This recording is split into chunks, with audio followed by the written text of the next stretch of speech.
प्यारे बच्चों, class 12th Hindi core Jack द्वारा निकाला गया मॉडल क्वेश्चन का हम लोग सॉल्यूशन देख रहे थे।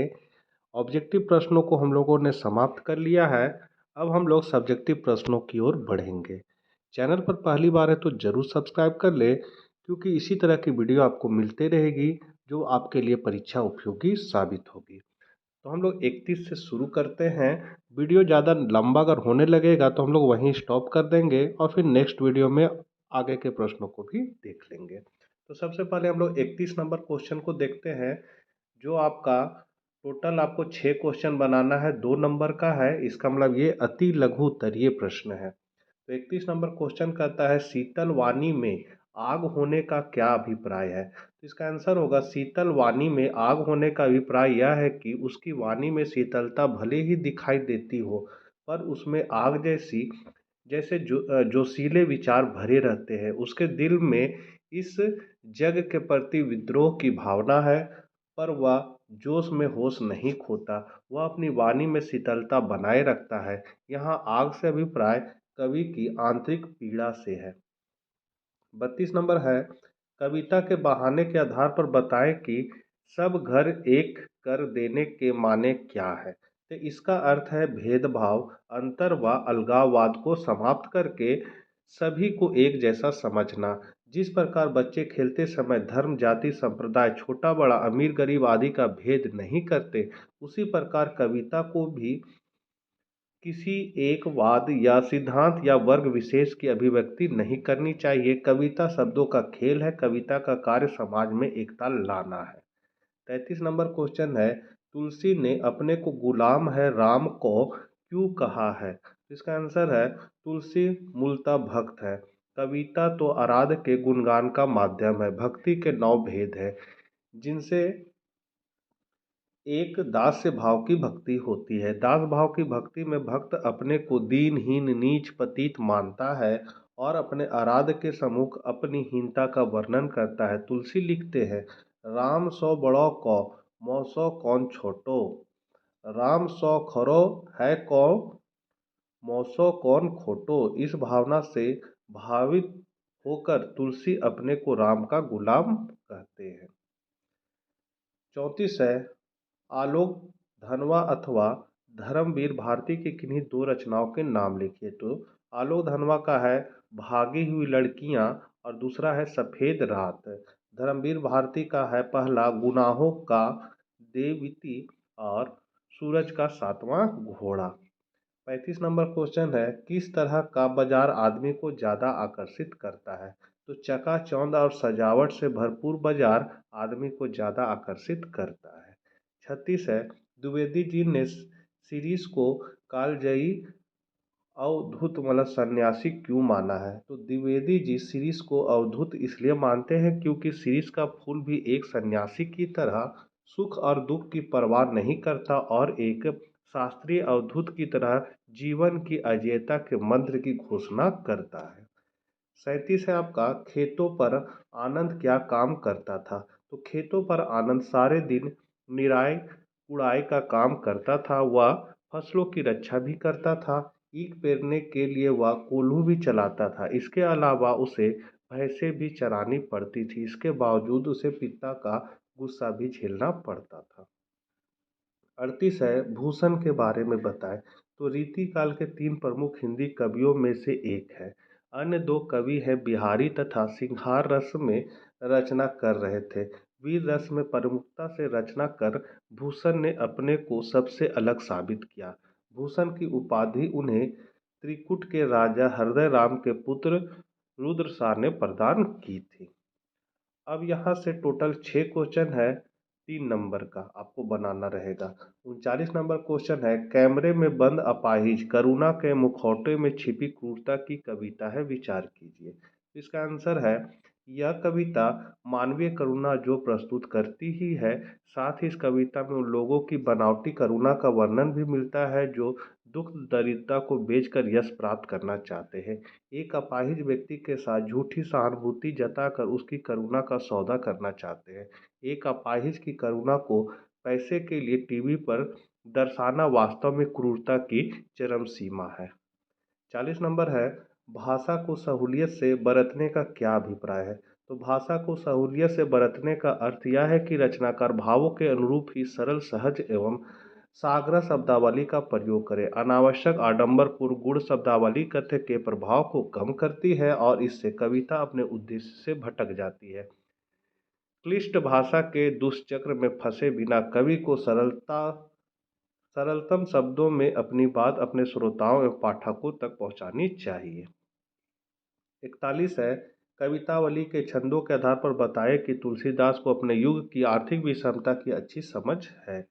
तो कवितावली में उद्धृत छंदों के अध्ययन से पता चलता है कि तुलसीदास को अपने युग की आर्थिक विषमता की अच्छी समझ है। उन्होंने समकालीन समाज का यथार्थपरक चित्रण किया। वे समाज के विभिन्न वर्गों का वर्णन करते हैं जो कई तरह के कार्य करके अपना निर्वाह करते हैं। तुलसीदास तो यहाँ तक बताते हैं कि पेट भरने के लिए लोग गलत सही सभी कार्य करते हैं। उनके समय में भयंकर गरीबी व बेरोजगारी थी। गरीबी के कारण लोग अपनी संतानों तक को बेच देते थे। बेरोजगारी इतनी अधिक थी कि लोगों को भीख तक नहीं मिलती थी। दरिद्रता रूपी रावण ने हर तरफ हाहाकार मचा रखा था। 42 है, बाजार दर्शन से क्या अभिप्राय है? पठित पाठ के आधार पर उत्तर दीजिए। तो बाजार दर्शन जैनेन्द्र का विचार प्रधान निबंध है। विचार प्रधान होने के साथ ही व्यंग का भी पुट है। उसमें बाजार की उपयोगिता बताई गई है। उपभोक्तावादी युग में बाजार का रूप बदल चुका है। वह प्रदर्शन और ठगी का जाल बन चुका है। वह उपभोक्ता के शोषण का माध्यम बन गया है। 43 है, ढोलक की आवाज़ का पूरे गांव पर क्या असर होता है? तो महामारी की त्रासदी से जूझते हुए ग्रामीणों को ढोलक की आवाज़ संजीवनी शक्ति की तरह मौत से लड़ने की प्रेरणा देती है। यह आवाज़ बूढ़े बच्चों व जवानों की शक्तिहीन आंखों के आगे दंगल का दृश्य उपस्थित कर देती है। उनकी स्पंदन शक्ति से शून्य स्नायुओं में भी बिजली दौड़ जाती है। ठीक है कि ढोलक की आवाज़ में बुखार को दूर करने की ताकत न थी, पर उसे सुनकर मरते हुए प्राणियों को अपनी आंखें मूंदते समय कोई तकलीफ नहीं होती थी। उस समय वे मृत्यु से नहीं डरते थे। इस प्रकार ढोलक की आवाज़ गांव वालों को मृत्यु से लड़ने की प्रेरणा देती थी। 44 है, लेखक के मत से दास्ता की व्यापक परिभाषा क्या है? तो लेखक के मत से दास्ता से अभिप्राय केवल कानूनी पराधीनता नहीं है। दास्ता की व्यापक परिभाषा है किसी व्यक्ति को अपना व्यवसाय चुनने की स्वतंत्रता न देना। इसका सीधा अर्थ है उसे दास्ता में जकड़कर रखना। इसमें कुछ व्यक्तियों को दूसरे लोगों द्वारा निर्धारित व्यवहार व कर्तव्यों का पालन करने के लिए विवश होना पड़ता है। 45 है, सिल्वर वेडिंग कहानी के माध्यम से लेखक ने क्या संदेश देने का प्रयास किया है?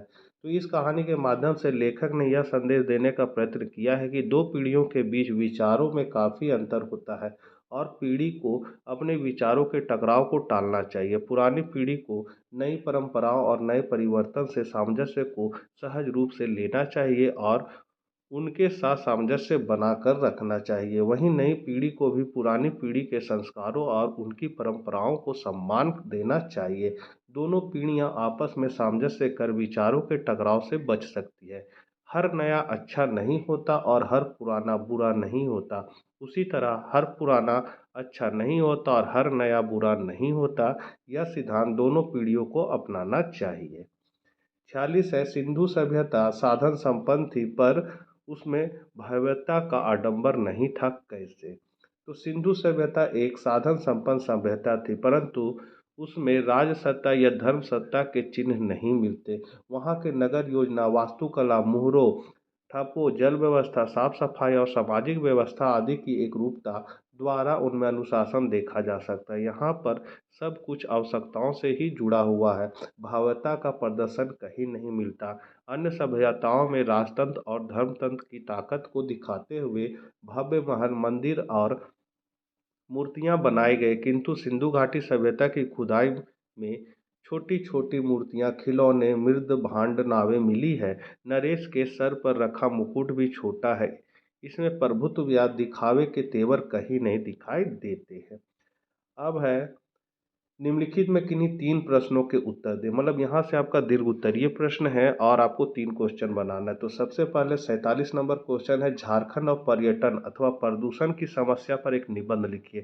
तो देखिए ये तो आपको निबंध लिखना बहुत बड़ा है। हम धीरे धीरे इसको बढ़ा देते हैं आप लोग देख के इसको लिख सकते हैं।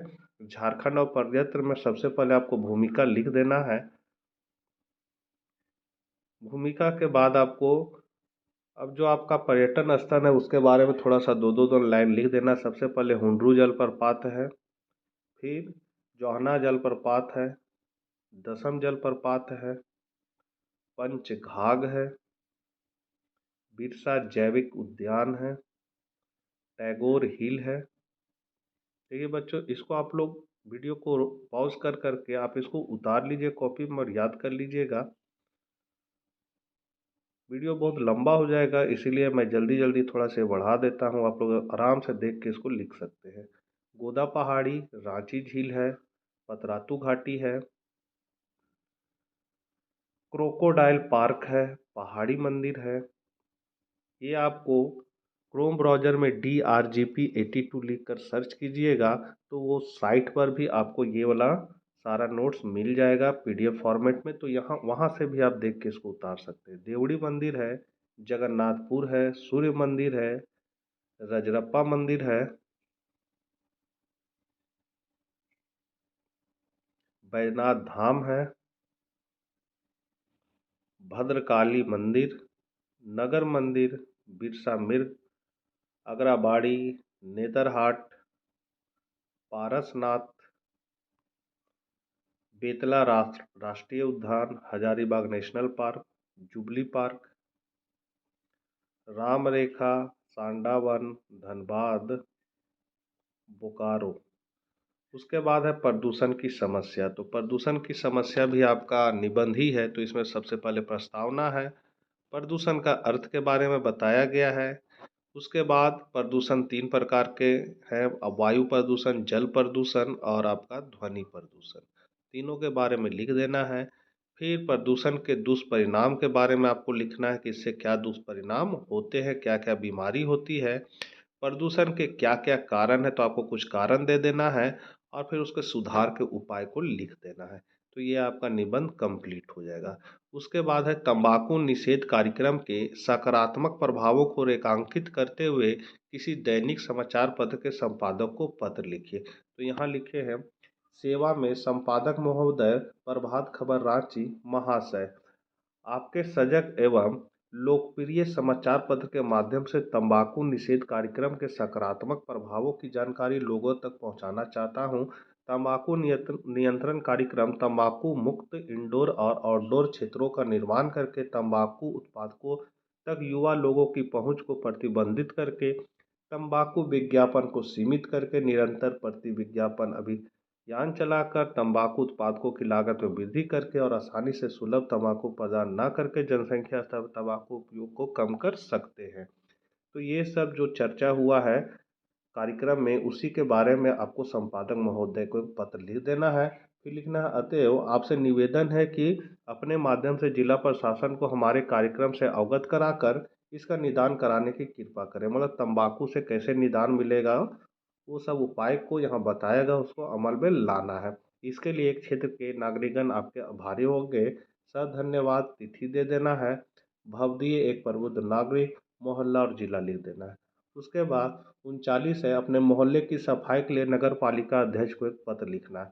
तो यहाँ लिखना है, सेवा में श्रीमान अध्यक्ष महोदय, नगर पालिका हजारीबाग, विषय मोहल्ले की सफाई के संबंध में महाशय, मैं इस पत्र द्वारा वार्ड नंबर 8 में फैली गंदगी से आपको अवगत कराना चाहता हूँ। हमारे वार्ड के लोग कूड़े कचरों और मरे हुए जानवरों की दुर्गंध से परेशान हैं, लेकिन इस ओर ध्यान देने वाला कोई नहीं है। ऐसी स्थिति में यहाँ महामारी फैलने की आशंका है, अतः आपसे अनुरोध है कि जल्द से जल्द इस वार्ड की सफाई की व्यवस्था, यहाँ व्यवस्था हो जाएगा, व्यवस्था लिख दीजिएगा, थोड़ा सा टाइपिंग मिस्टेक है, व्यवस्था कर वार्ड के निवासियों को राहत दिलाने की कृपा करें। तिथि विश्वास संतोषी, वार्ड नंबर लिख देना है। 50 नंबर क्वेश्चन है, पत्रकारिता की परिभाषा एवं उसके प्रमुख प्रकारों को लिखिए। तो C.G. मूलर कहते हैं कि पत्रकारिता सामूहिक ज्ञान का व्यवसाय है। इसमें तथ्यों की प्राप्ति, मूल्यांकन एवं ठीक ठाक प्रस्तुतिकरण होता है। पत्रकारिता के प्रकार, तो मानव जीवन के हर क्षेत्र में पत्रकारिता का संबंध रहा है। पत्रकारिता का क्षेत्र विशाल बनने से उसकी व्यापकता बढ़ गई है। उसके अनेक रूप एवं प्रकार सामने आए हैं, जिनमें से कुछ प्रमुख है। पहला है आर्थिक पत्रकारिता, इसको आप लोग लिख लीजिएगा देख के। ग्रामीण पत्रकारिता, फिर तीसरा है आपका कृषि पत्रकारिता, अनुदेशात्मक पत्रकारिता, व्याख्यात्मक पत्रकारिता, विकास पत्रकारिता, संदर्भ पत्रकारिता, संसदीय पत्रकारिता, विज्ञान पत्रकारिता, रेडियो पत्रकारिता, दूरदर्शन पत्रकारिता, फिल्मी पत्रकारिता, बाल पत्रिका, फिर आपका फोटो पत्रकारिता, महिला पत्रकारिता, खेल पत्रकारिता, आध्यात्मिक, फिर सर्वोदय, वृत्तांत पत्रकारिता, साहित्यिक साहित्यिक पत्रकारिता, शैक्षिक पत्रकारिता, हास्य व्यंग पत्रकारिता, ब्रेल पत्रकारिता, भीति पत्रकारिता, अंतरिक्ष पत्रकारिता, पीत पत्रकारिता, सांस्कृतिक पत्रकारिता, वीडियो पत्रकारिता, इंटरनेट पत्र, शिक्षा पत्रकारिता, पर्यावरण पत्रकारिता, अपराध साक्षात्कार, फीचर, कार्टून पत्रकार।